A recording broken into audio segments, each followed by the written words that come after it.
All right, excellent. All right. Despite the same T-shirt, I'm not Chris. My name is Mathias. I was fortunate enough to be featured at the PSDayUK 2 years ago in 2017, and I sort of promised Daniel to come back last year, but due to me being very bad at taking care of my health, I couldn't make it over. So I'm very happy to be back here in Birmingham today for PSDayUK. Did anyone here see Chris's presentation just before about ASTs, modifying ASTs, sort of like abusing them for maybe things they weren't designed for? Yeah, right. And no. So one of the things he mentioned was that sort of like trying to walk all these syntax trees manually.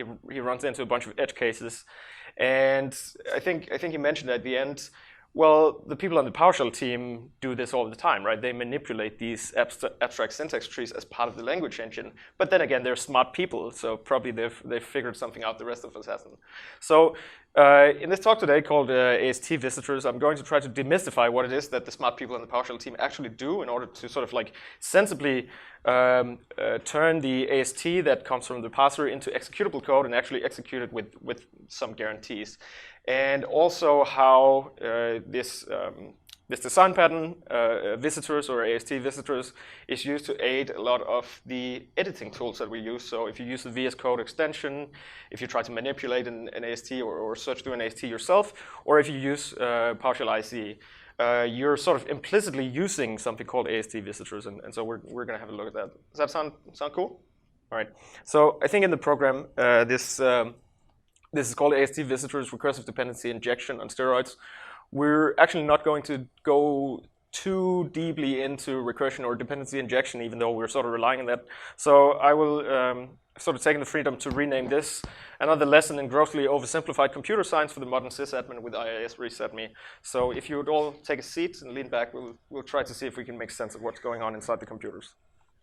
So in order to do that, we're going to talk some basic computer science, right? We're going to talk a little bit about trees, what they are. We're going to talk about tree traversal, how you can sort of interact with and traverse trees. And then I'm going to have like a very small demo on manipulating path trees using sort of common tree traversal. Then we're going to jump into something a little closer to PowerShell, ASTs, and this thing called the visitor pattern. Specifically, we're going to talk about interpreting source code as trees. We're going to talk about dynamic tree traversal using this design pattern called visitors. We're going to have a look at some of the visitors implemented in the PowerShell language engine that sort of like enables all of this fantastic runtime automation we're all used to.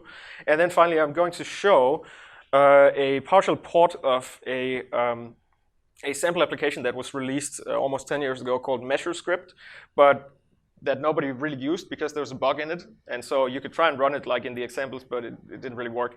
And so a couple of years ago, Johan, one of the admins of the Facebook PowerShell group, took this, ported it to PowerShell. I sort of took it over and I had a look at it, and we actually fixed it to make it work. So I'll be very glad to show you an actual working custom AST visitor implementation at the end of this. Standard disclaimer: I have no idea what I'm doing. Right? I talk about all these fancy terms. I don't have a degree in anything. I've never been to a computer science class. Let's see what happens. Okay, so let's talk about trees. They're lovely, right? If you all breathe in, breathe out, right? What was that? That was a flow of oxygen, right? A lot of that is produced by trees like these. So, we can all appreciate trees, but that's not the kind of tree I want to talk about today. The kind of tree I want to talk about is this kind of tree. And so you might be asking ourselves, well, how could you conflate the two of these? They don't look anything like each other. Well, the thing is, what we have here on the right is a simplified representation of what might be called a binary tree. And so why do we call them trees? Well, they're sort of like trees, except upside down, right? Again, they're upside down, so the root is on the top. See? See? We're all learning here. Excellent. So what are trees in the context of computer science? Well, trees are a special kind of graph. And a graph is basically a data structure of vertices and edges, just like the one we just saw. But for a graph to be considered a tree, there are some special rules or some special actions that sort of apply. Trees are acyclic. That means that there are no cycles in the graph. And so in this case, for example, where we can enter from A to B and then we can sort of end up in a loop here, that's not a tree because a tree is acyclic. Trees are also connected. This right here is not a tree. We might consider two different trees, two disconnected trees, but when we look at a data structure that we might consider a tree, we sort of have all nodes connected in an acyclic manner. Now, if you talk to a PhD in graph theory or set theory or something like that and bring up the topic of trees, they'll probably say that trees can totally be undirected. There's no directional relationship between the vertices. In the context of sort of computer science and data structures, that's not really true. We're only really interested in directed acyclic connected graphs. And so, okay, so that means that once we understand this, we can also apply some special rules or some special assumptions to trees as data structures. First of all, any list is a tree, right? This is the simplest tree. Imagine that you had a tree in your back garden and you chopped off all the branches except for one. Well, it's still a tree, right? So any list is a tree. Another thing to keep in mind is that any subtree, including any node in the tree, is itself a tree. So if we again look at the example here, where we have a numbered binary tree, if we sort of cut out and say that we consider 7 the new root node in our tree, then this subtree down here is also a tree, right? We can treat it in the exact same ways as the one rooted at 2. And sure enough, down here again, and we could even pick out a single node and say like, this is a tree with no branches, right? Okay, so. Okay, what am I talking about? Why is this interesting? Why are trees interesting? Well, it turns out that there are trees in your computers. I'm not talking about like someone actually putting a pole or some paper into your machine, right? But trees occur in computers all the time. Because if you think about it, any hierarchical data structure is really just a tree, right? And so some obvious examples of that is the file systems on your computers, right? A file system is a tree. Has anyone ever run this program, tree size free, to figure out how much disk space you have, right? Why is it called tree size? Well, it evaluates the size of the items in the tree that is your file system, right?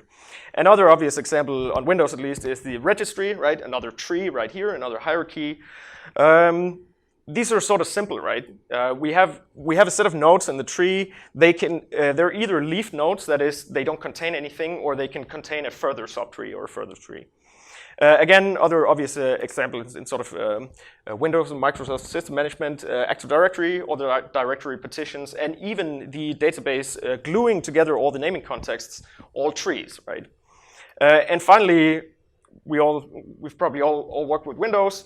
The small windows inside the window of a Windows GUI program, that also makes up a hierarchy, right? So again, there are sort of hierarchies and there are trees all over. And once you start looking for this, once you sort of start looking for this pattern of thinking about any sort of hierarchical data structure in your computer as a tree, you're going to start seeing them everywhere, right? Okay, so now that we sort of understand that this is a sort of fundamental data structure that we interact with all the time, whether we think about it or not, let's have a look at how we can sort of interact with or traverse these hierarchical data structures. And so I want to talk a little bit about what we might call a depth-first tree traversal or climbing trees. Imagine yourself a monkey, you want to climb down the tree or up the tree if we invert it again. And so there are some options for how we might want to evaluate the contents of our tree-like data structure.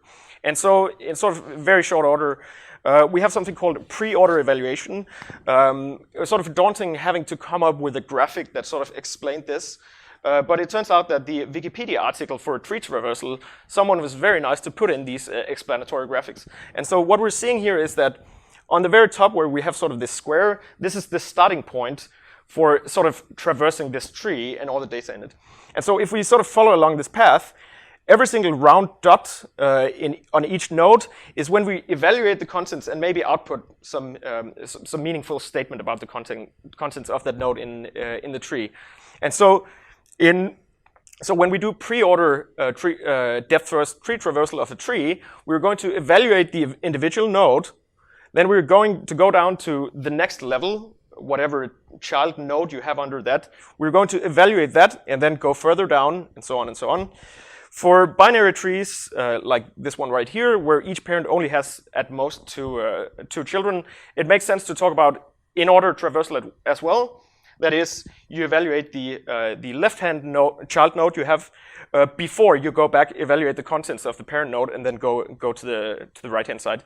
And then finally, we have post-order tree traversal, where we try to sort of evaluate the entire subtree, all the child nodes under a single node, before we evaluate the parent itself. And so later, when we get into sort of the PowerShell specific examples, you're going to see that this can sort of make a difference, and it sort of makes sense in certain scenarios. If we go back to the first one, pre-order visiting, the most obvious example of this is something like the dir command in CMD or get child item when formatted in PowerShell, right? Basically, the root level that you're at, again, if we consider our file system a tree or a hierarchy, at the root level, we start by enumerating all the contents of the current folder, print that out to the screen, and then once we're done with that, we go through all the folders one by one, and then we sort of just recursively iterate through that. What are the contents of that folder, and so on and so on. So when you run dir or you run ls with the default or get child item with the default formatting in PowerShell, you're actually doing pre-order tree traversal of your file system. Does that make sense? Cool. Right. So I thought sort of a very simple but maybe sort of cool example of how one might implement pre-order tree traversal on a simple data structure in PowerShell. I have an example here where most people sort of like recognize this syntax from second grade math, right? Basic arithmetic, 1 plus 2. So if we have an arithmetic parser that turns this into a parse tree, we might represent it as this. We have a tree consisting of a single parent node that's an addition operation, that's the plus. And then we have two child nodes in our trees. These are the values that the two operands that we're going to apply this operation on, right? So what I want to do is I want to imagine that we already have a parser that can interpret and give us a parse tree or a syntax tree representing this arithmetic operation over here, and then I want to turn it into Polish notation, prefix notation, right? A number of programming languages, Lisp, for example, use Polish notation where you have the operator before all the operands, right? So there might be cases where this might be useful, and it also turns out that this is pretty easy to implement. So let's try and do that.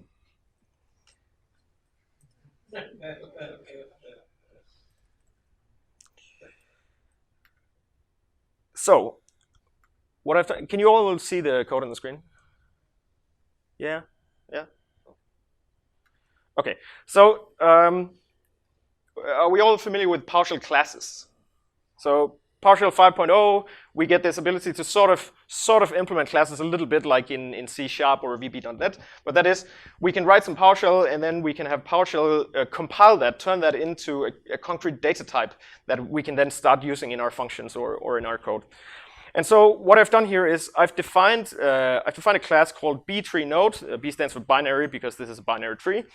And so again, every single node, if we consider that a root of a tree, will have a left-hand operand or a left-hand argument and a right-hand argument.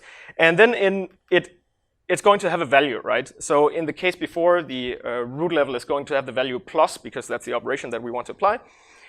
And so I have my tree traversal function down here. But basically, what I want you to do is imagine that I'm not going to execute these 5 lines of code, but that we have some magical parser to which we can input 1 plus 2, and the result is going to be the same. Just engage your imagination. So I'm going to define this btree node with 2 child nodes, and then up here I have a function called new Polish notation. And so new Polish notation is going to output a set of strings, a set of new node values, and then I'm just going to join them with a space. And so if I execute this, let me just copy this into a new session because I probably redefined that type.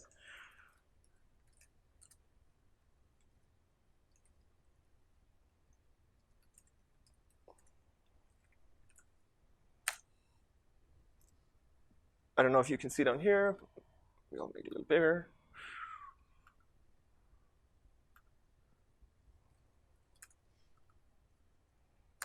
As you can see down here, the new Polish notation function turned this into a representation that's actually the Polish notation for the operation that we just did.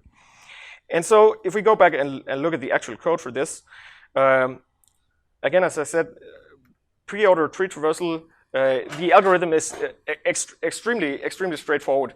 We check whether the current node is actually anything, if it has a value. If it does, then we're going to just output that value. As I said before, we evaluate the contents of the node before we start doing anything else.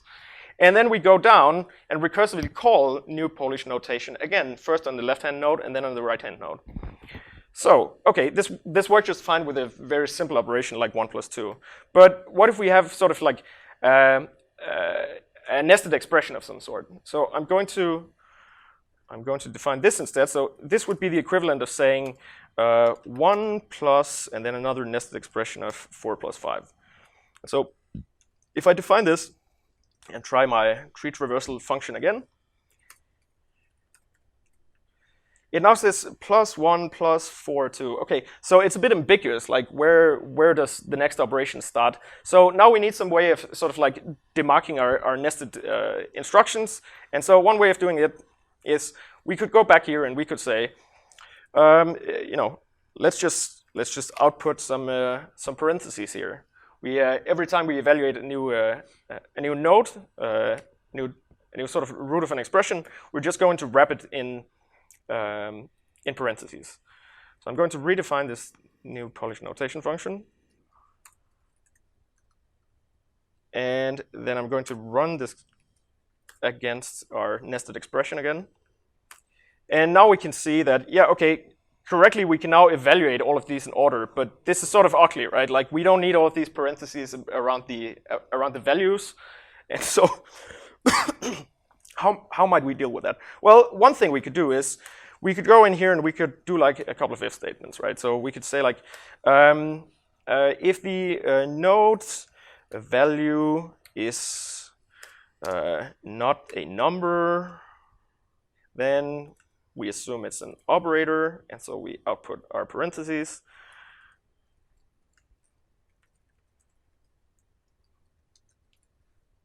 Just going to do this same thing again.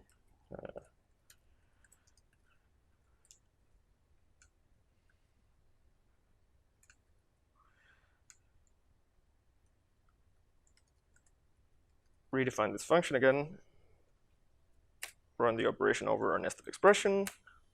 And now we have something, right? So now we can see the inner expression here is correct Polish notation. We have the operator first and then the operands.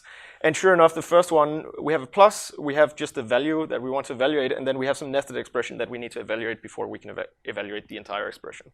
So, okay, so this worked out pretty well. Okay. So now we also have a basic understanding of how to implement pre-order tree traversal using just a simple function in PowerShell, right?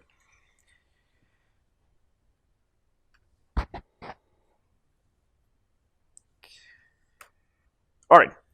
Now with all of that out of the way, let's get to the interesting part, the PowerShell specific part of this. So what I want to talk about now is source code as trees. And so what we're going to do is we're going to sort of analyze our analyzer.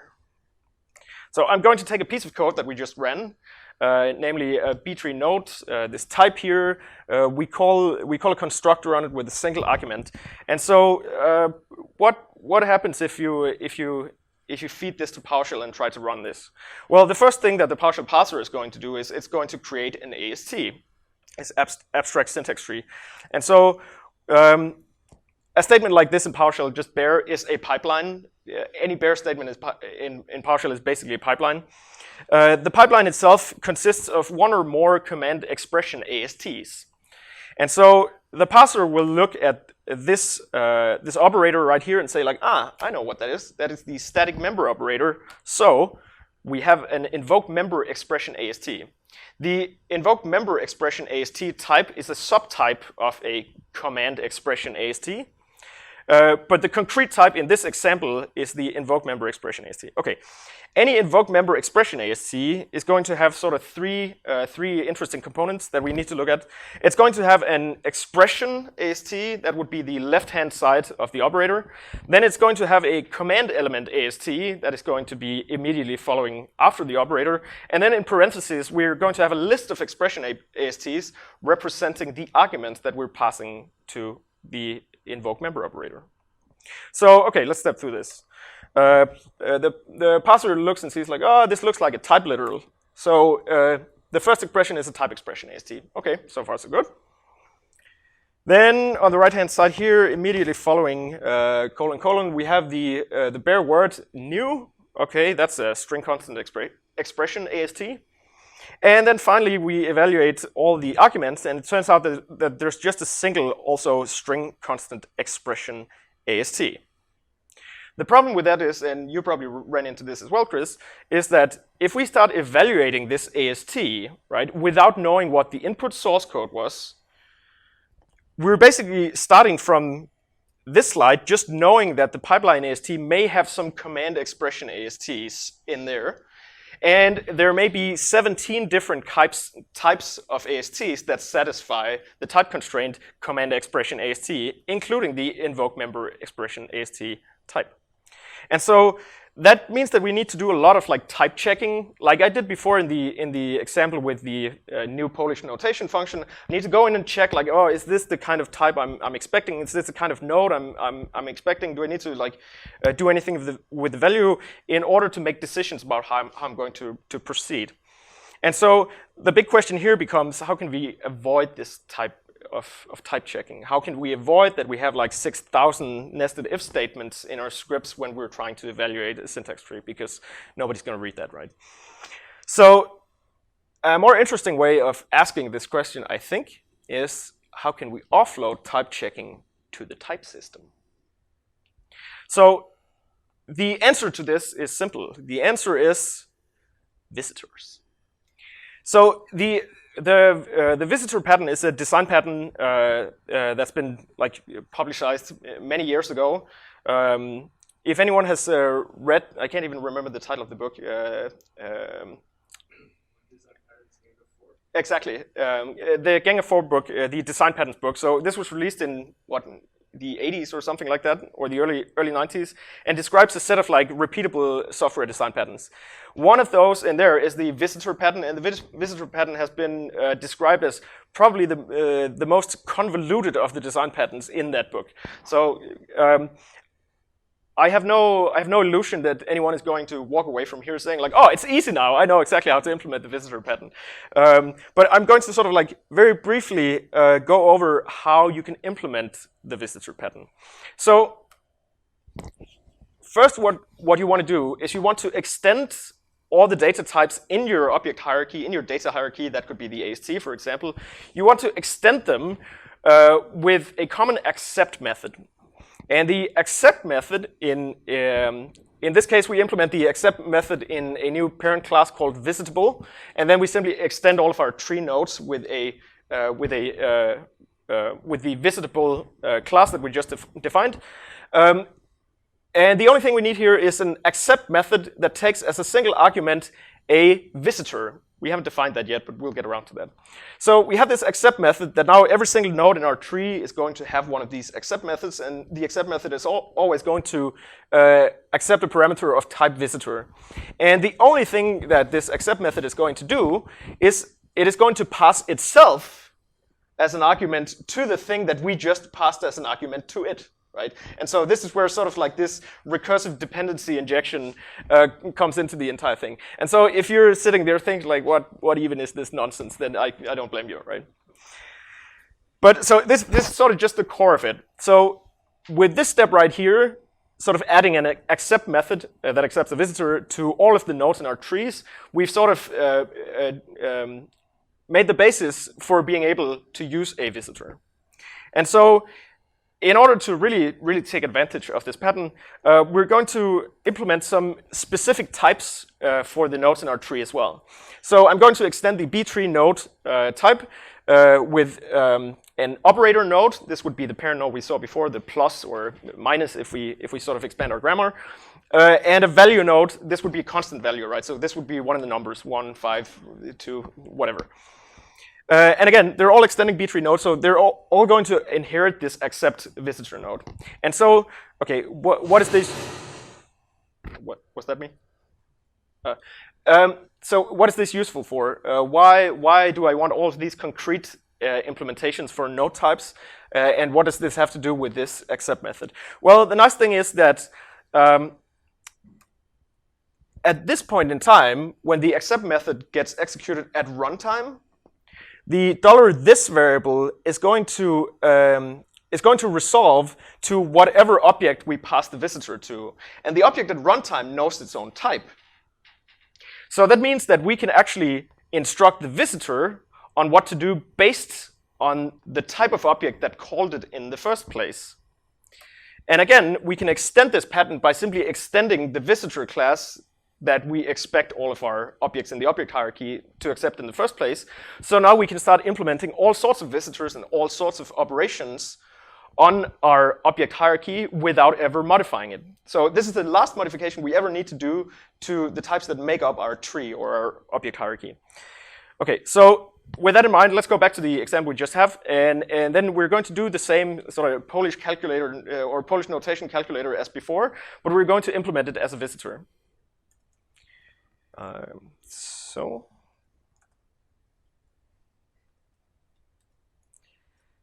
if we go over here, so I have this file called polishvisitor.ps1.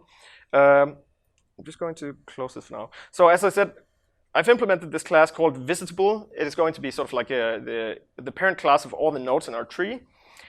We still have a B-tree node because we're going to inherit the same behavior. They're always going to have a left and a right node, and they're going to have some sort of value. And then, as I said, I've implemented two concrete types down here. The value node, where we're always expecting some numerical value to be input, and the operator node, in which we always expect like a plus and a minus. And so now, I'm going to redefine, again, the pass tree or the syntax tree for this operation 1 plus 2. But this time, I'm going to specify what kind of node we're creating, right? So again, operator node for plus, value node for 1 and 2. So if I do this,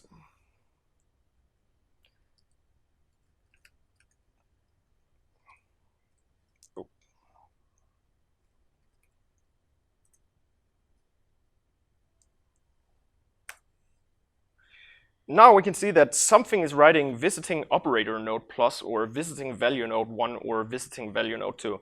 The only thing I did to this is the same syntax tree that we had before. This is the same plus operation, right? So the only thing I did is I added this accept method, and then I passed a new instance of this visitor class that I created. And now it's starting to do some interesting stuff down here. So let's see. If we look at the visitor class, what I've done here is I've implemented 4 methods. We only care about 2 of them right now, that have the exact same name, but the difference lies in what they take as their sole argument. They take the node type that I'm expecting them to operate on. So again, if you remember the slide from before where you take the visitor that was just given to you and you pass yourself as an argument, the runtime is going to figure out that because you're a value node, I'm going to invoke this method rather than this method down here. And so when we encounter an operator node in our tree, we know that it's going to have some child nodes with values that we need to evaluate. And so down here we can say, oh yeah, I'm actually visiting an operator node. I'm perfectly well aware that this is not a value, this is an operator. And then we can start making decisions about whether to go further down the tree and traversing this data structure, right? Whereas in the value node, we're expecting constant numerical values. There's no need to actually check for whether there's anything further down there because it's just a constant. It's a leaf node in our tree, right? And so if we start doing something like so now that we've proven that the runtime can take care of sort of dispatching to the correct method based on the type, let's try and re-implement our Polish notation visitor here. So we're going to take the node, and then we're going to print the value. And we're going to do the same thing down here. And so now,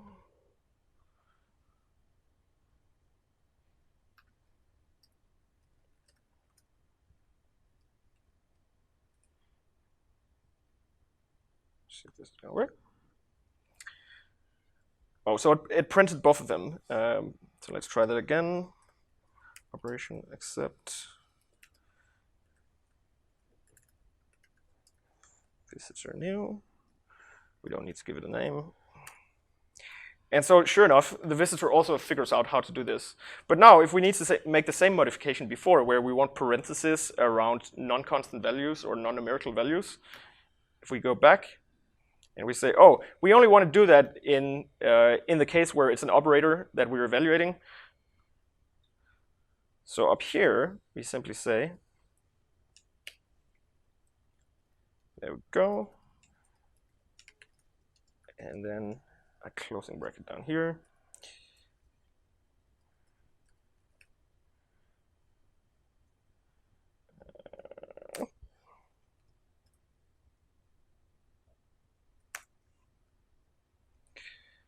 Again, a little muddy. Let's just redo this.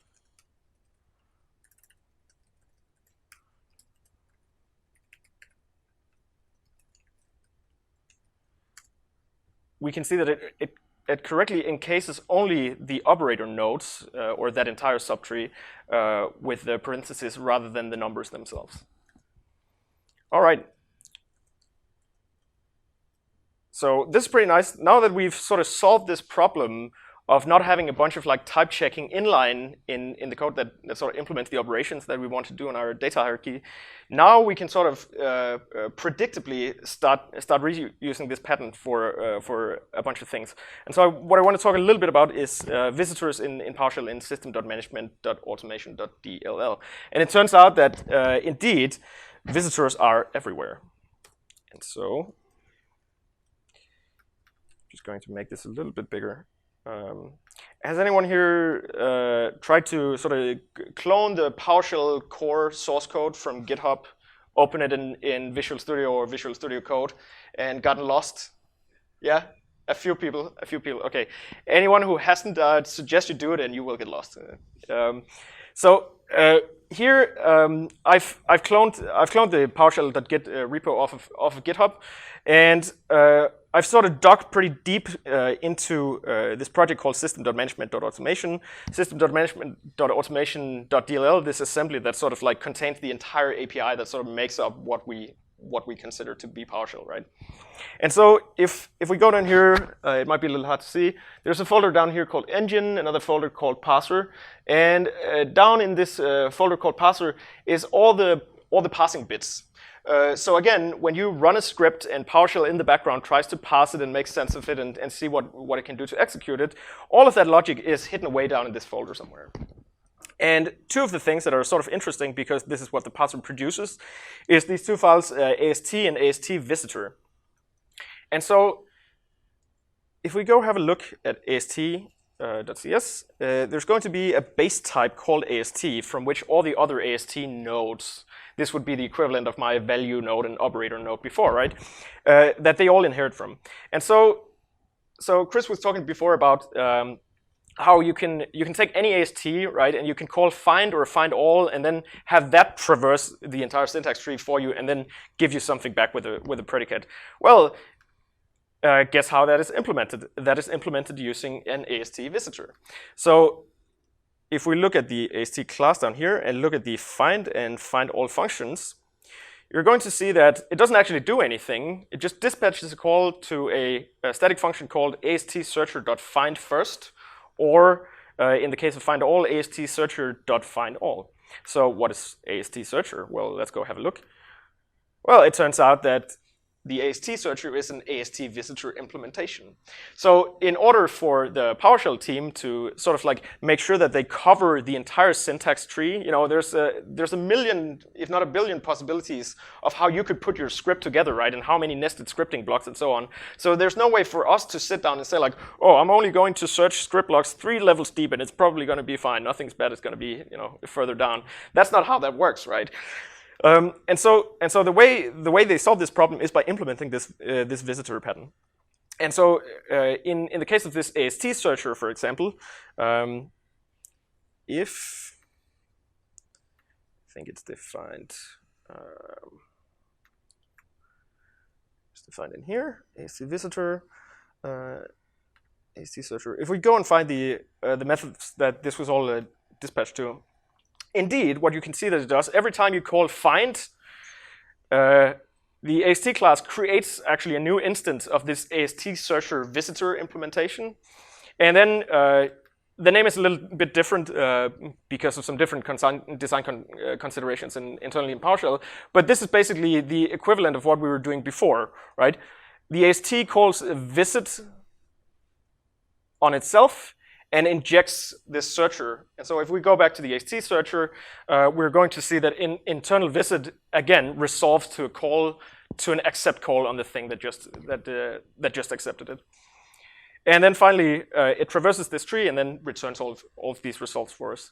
So again, all of the work with traversing the AST, doing find everything that PS script analyzer does basically would not have been possible had it not been backed by this sort of visitor pattern implementation for traversing the entire AST. Let's see. There's a couple of other examples in here. Again, I'm not going to go through them. Some of them I don't understand the purpose of, and some of them are sort of too convoluted to go through in a 1 hour session like this. But one of the things I sort of want to call out is the compiler itself. Not everyone might be familiar, but sort of like the language infrastructure in PowerShell sort of goes, you pass it a string, right? You pass it your script. The parser takes that, makes sure it gets tokenized. The parser then makes sense of it and spits out this AST. And so what happens in between this AST getting generated and the code actually executing? Well, the AST is passed off to another AST visitor implementation called the compiler, which is, again, going to go all the way down through this tree. And this is where the distinction before it gets interesting, because the compiler is a post-order visitor. That is, it tries to resolve the entire hierarchy of sort of dependent syntactical elements before it tries to output anything meaningfully, right? Because the compiler is interested in making certain guarantees, either for performance or security, and so without knowing sort of like what's hidden underneath, you can't really make those sort of guarantees, right? So one of the interesting things I wanted to point out here is, so again, as a visitor, it implements a bunch of these like visit methods. The visitor interfaces in PowerShell, or the abstract classes, use explicit names for visit binary expression, visit constant value expression, visit script block, this sort of thing. But the design concept is the exact same thing, right? The caller knows how to resolve what actual visit method we want to call. And so if we look at something like visit binary expression, which would be invoked if we did 1 + 2 in PowerShell, because 1 + 2 is a binary operation, this is going to get invoked. And so what is PowerShell going to do? Well, PowerShell is going, the compiler visitor is going to call another visitor called the isConstantValue visitor, which then in turn is going to traverse a subset of the tree and try to figure out if there are any constant values in there. So if you pass it again, a subtree, and ask like, is this a constant value, such as the node with the value of 1 we saw before, then this is going to say, yeah, this is constant. You can sort of make some guarantees about what this is going to be at runtime. And so then it's just going to return this constant expression. If that's not the case, it's going to first evaluate the left-hand side argument. This would be the left node in a binary tree, and it's going to call this compile expression operand on both the left and right-hand side argument. And so if we dig deep enough, if we sort of go to the definition of this and say like, okay, what's going to happen down here? It's going to call compile against whatever expression was passed in, and sure enough, it calls accept on itself again. And so again, we have this sort of like recursive dependency injection of all the subtrees, sort of asking the next one in line to call itself on it and get visited by the compiler. All right, PowerShell compiler. Yeah, so there's one more interesting sort of feature in the AST visitor.cs file that we were looking at before. I'm just going to turn this down a little bit. So all of this we've looked at so far, the compiler, the constant value generator, and whatnot, this is all internal to PowerShell, right? There's not much you can do with this. This all happens behind the scenes by the runtime. And so, okay, that's not very interesting if we want to sort of like do anything cool with this. But so in this AST visitor.cs file, there's also a definition for something called two interfaces called iCustomASTVisitor and iCustomASTVisitor2, and there are even two default implementations down here: default custom AST visitor and default custom AST visitor 2. Now you might ask yourself, what's with like the first one and then having a 2? Well, some of you might remember that in PowerShell 5, the syntax of the language got expanded pretty significantly. That is, we got the class keyword, we got the enum keyword to, there's a bunch of, there's support for syntactical support for interface definitions, DSC resources, and a bunch of other things that weren't possible, right? Like if you take a DSC resource script, or if you take a class definition, or you take an enum definition in a PowerShell 5.0 script, and you try to run that in PowerShell 3.0, it's just going to say, I don't know what you're talking about, right? And so this is sort of the only downside with the visitor pattern. Remember, before we needed to define upfront, we needed to do one thing, right? We needed to upfront define which type of visitor can be accepted by all the elements in the trees. And so all of a sudden, when we have a new visitor, or when we have an expanded language syntax and expanded language grammar, and we might have some new AST nodes in there, then we also need to expand the surface of the AST visitor. So this is why we sort of have two of them. There's a bunch of RFCs in the PowerShell GitHub repo right now that make suggestions as to how to further expand the syntax of the language. And I know for a fact that like the product team is grappling with not getting into a situation where you have iCustomASTVisitor 3, iCustomASTVisitor 77, and so on. So yeah, it's going to be interesting to see what that might look like in the future. The reason I want to call out this interface, iCustomASTVisitor, is that iCustomASTVisitor is public, and that means that you can go out and implement your own AST visitors. And so you might be saying, what in the world would I be implementing my own AST visitor for? Excellent question. So the thing is, I've come up with a bunch of like joke implementations, like just to show that, yeah, maybe I sort of have an understanding of what's going on here for my own pleasure, right? But I haven't really actually been able to come up with any like real-life critical use cases for implementing this, except for the one I mentioned before, measure script. So everyone knows this commandlet called measure command, right? So you know, we're interested in seeing how long it's going to execute something, right? So I'm going to do start sleep for 200 milliseconds, 200 milliseconds, and we're going to do some more stuff. Okay, and so measure command is going to tell us that executing this entire script block took sort of ungefähr 211 milliseconds. This is sort of to be expected, right? It needed to evaluate, execute this statement. It needed to sleep for 200 seconds, including all the command processing that goes on over that statement, and then it needed to execute this statement down here. Okay, 211 milliseconds. For the example here, that makes sense, right? Like that's what you would expect. But if you have like 1,000, if you have like a script that calls like many different things and operates in large sets of data, and there's 1,000 lines of code, and you then feed that through measure command, and you wait half an hour, and measure command is going to come back and say, yeah, that was slow. You're right. That's not very useful, right? And so in the when PowerShell 3.0 came out, shortly after, sort of an SDK sample pack for C# developers was released, and there's a bunch of like interesting implementations of like PowerShell host applications, for example, right? You don't need to run PowerShell.exe. You can host PowerShell anywhere. The Exchange Management Console sort of being the OG in that area, right? So there's a bunch of these examples. There's examples of how to interact with performance monitoring on the operating system, but one that sort of stuck out was called the scriptline profiler, and the scriptline profiler was at least promised to do the following. It has the same interface as measure command. You do measure command, you have your script or whatever you have in there, and then it's going to return you line by line how many times each line or each statement was executed and how much time it took overall. And now that might be way more useful than just, it's slow, yeah, I know. So let's have a look at that. First, I'm going to show it in action. See if this is the right one. All right. So I've imported measure script as the PowerShell implementation is called. It's just a PowerShell module. We're going to have a look at the implementation in just a second, but let me show here. measure script. And just like measure command, the interface is the same, right? It takes a script block, and then we can define some interesting code down here. So we're going to do something that's going to be slow, or sort of like show why this might be interesting. So I'm going to expand 10,000 integers, and then I'm going to loop over them for each I in 10,000. And then I'm going to have an if statement in here that says,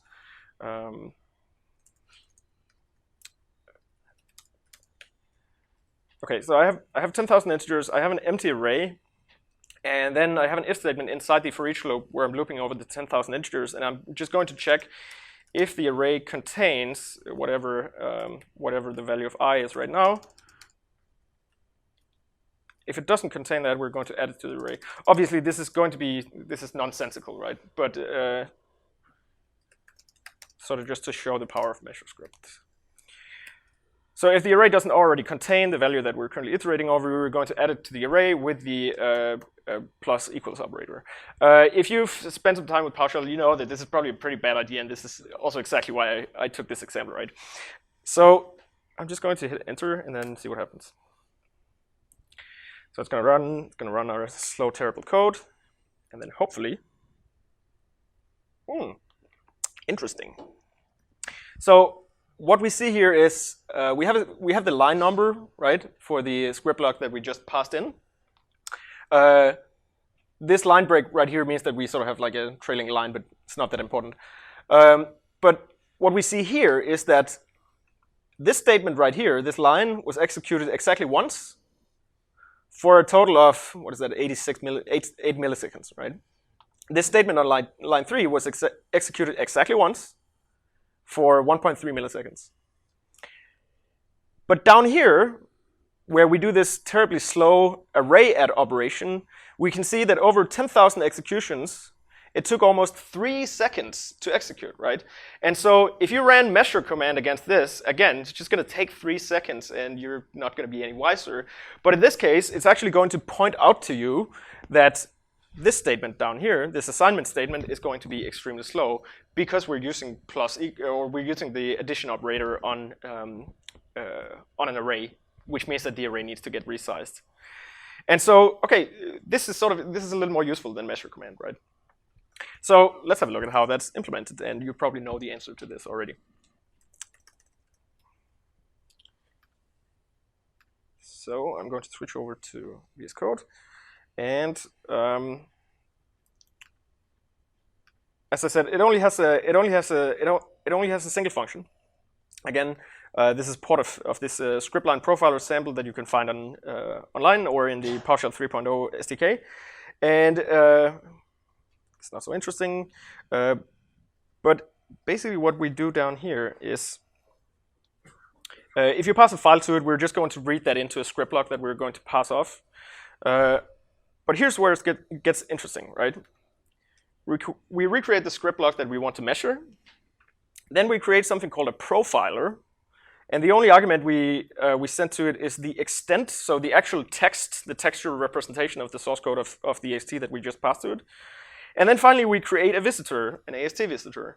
And to that, we pass in this profiler. And then finally, and this should sort of be familiar at this point, we take the script block AST, so whatever script you pass to us, and then we pass this visitor implementation into it with the visit method. And then this is sort of just going to do its magic. So we get a resulting script block from this new AST that the visitor produces. We execute that. And then finally, the only thing we need to do is we sort of just need to do a little bit of plumbing to get some of these measurements to format nicely on the screen. So like, none of this is really interesting. The only interesting thing that's going on up here is like these 10 lines of code. We pass the script block off to a profiler. We pass the profiler off to this AST visitor. The AST visitor somehow produces a new AST. We execute that. And that's how we get all of this inside. So, okay, what's that about? So let's have a look at this profiler that we wrap around the AST. So the profiler here, as I said, we accept an extent. An extent is just a programmatic representation of like lines of code in your script, right? And so we take the extent, and then we simply look at every single line. We just look at the line breaks, right? And then what I'm going to do is I'm going to create a new stopwatch and something called a timeline object per line in your script. I'm going to stuff these into an array.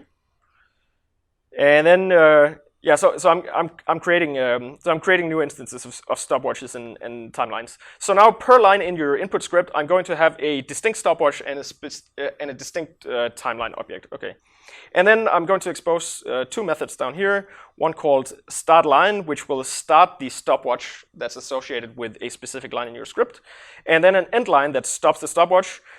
Transfers the result of the elapsed time in this stopwatch into this timeline structure, and then finally I reset the stopwatch. Okay, this doesn't really tell us anything. So what is all this set up for, right? This is where the AST visitor comes into it. So what I'm going to do in here is I have this profiler attached. Again, this is just an implementation of iCustom AST Visitor. We can put whatever we want in here, right? We can start doing all sorts of magic to track whatever's going on during pre-traversal. We have a couple of helper methods down here, visit element and visit elements. And the reason for this is that PowerShell is not that nice with generic types, right? So there are some things in sort of like the way the PowerShell type system dispatches generic types that doesn't work quite like it does in C#. So we have a little bit of helper code down here, but it's like 10 lines. Okay. Now we get to the interesting bit.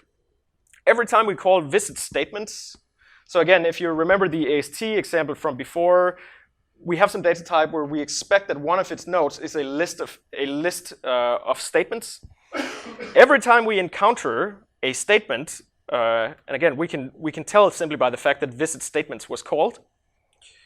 What we're going to do is, let me see down here, we're going to create the AST for invoking the start line method on the profiler that we created before, and then we're going to inject that into the AST, or rather, we're going to recreate the AST that was passed to us, and then output a new AST. And so this is why I have all of these constructor calls right here.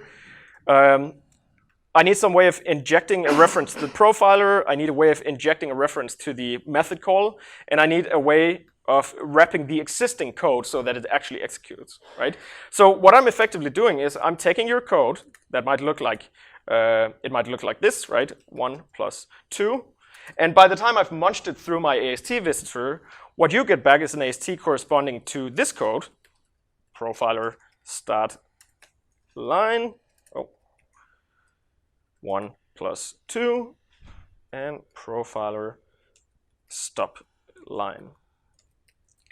And so this means that by the time the final AST that we've transformed with our AST visitor executes, in between all of your code, we're going to start and stop all of these stopwatches in order to keep track of how long the individual statement call actually takes. And this is how we grab all of this information. Finally, this is sort of the only major change I made to the original design of it. I implemented this timeline class where basically we have the results from each and every execution of a statement. So you saw before the example here, right? This executes 10,000 times. This is the total time for all 10,000 executions. But if you want to do something like asymptotic complexity analysis on the code that you're implementing, it might be nice to see whether the execution time is always the same or whether it's fast at first and then becomes slower over time, right? And so this is why I added this timeline feature where basically per line you're going to get like individual measurements that you can then make a histogram out of. I don't have like any fancy like graphing tools or ways of turning this into nice graphics, but yeah, if anyone wants to play with GraphWiz, then this might be interesting, right? So again, this is the only sort of like really cool, really critical, really necessary use case for the custom AST visitor I've ever encountered in the wild, and so yeah, I hope that was worth it. Yeah. Why do keywords don't get any hits? For each, is that a limitation? Yeah, so the reason that like this if statement, for example, doesn't get any hit is that syntactically the condition inside the if statement is not a statement. Well, it is a statement, but like according to sort of like the vocabulary of the language engine itself, right? So this is sort of a naive approach. Basically, the assumption is that most of the heavy lifting is going to be done in a single statement, like a single assignment or something like that. And so, with that assumption in mind, we sort of just measure the entire statement. And so, what you're going to see. I think if I turn this around to be a for each command, for example, where you have a command invocation at least once, then we're going to see the total time reflected up here because you actually have a hierarchy. Goddamn it, trees all over the place, right? You actually have a hierarchy of sort of statement profiling. It might be an interesting thing if anyone wants to like play with this whole AST visitor nonsense to figure out what is a less naive without being too resource intensive way of implementing this in a way so that it's not just statements, but so that we could capture stuff like this being slow as well, right? It's a great question. Does that make sense? Yeah. Cool. All right.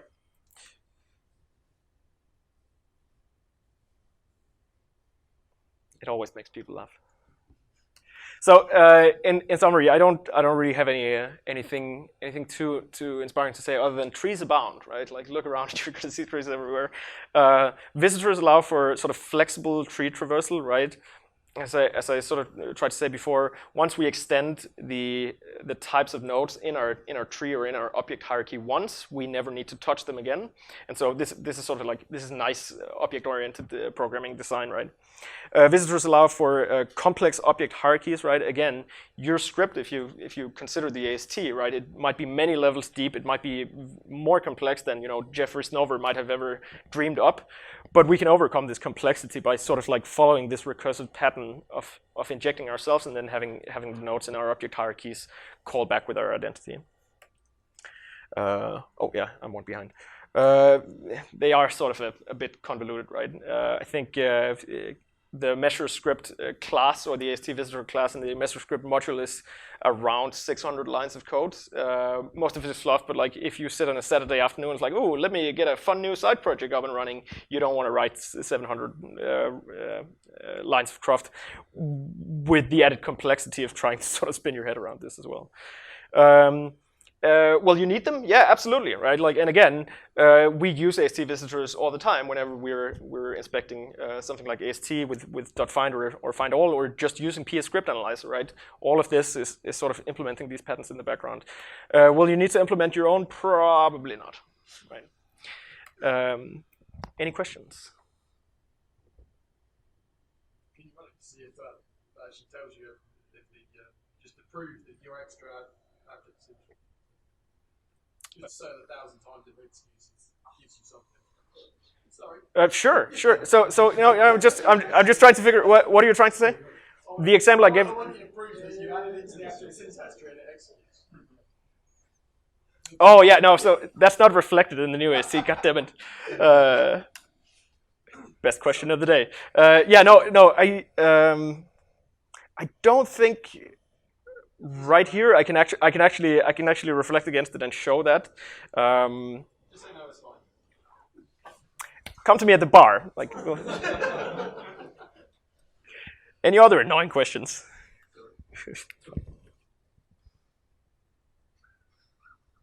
Maybe in the measure script, you are taking the script and you are making a string out of it, and that needs another script. So you're basically taking the script and moving it into your module session state. So it will run inside of the measure script module instead of the user scope. You could do that, yeah. You are doing it. Oh yeah, I'm doing it in the way I'm executing the resulting AST. Yeah, that's correct. But it's not actually the user script because the only thing I'm executing is the thing that I built out of the user script, right? But it's true. I'm executing it in module scope. Please file an issue on GitHub. Yeah. All right. If no other questions, I just want to say thank you and thank you for coming to PSDayUK.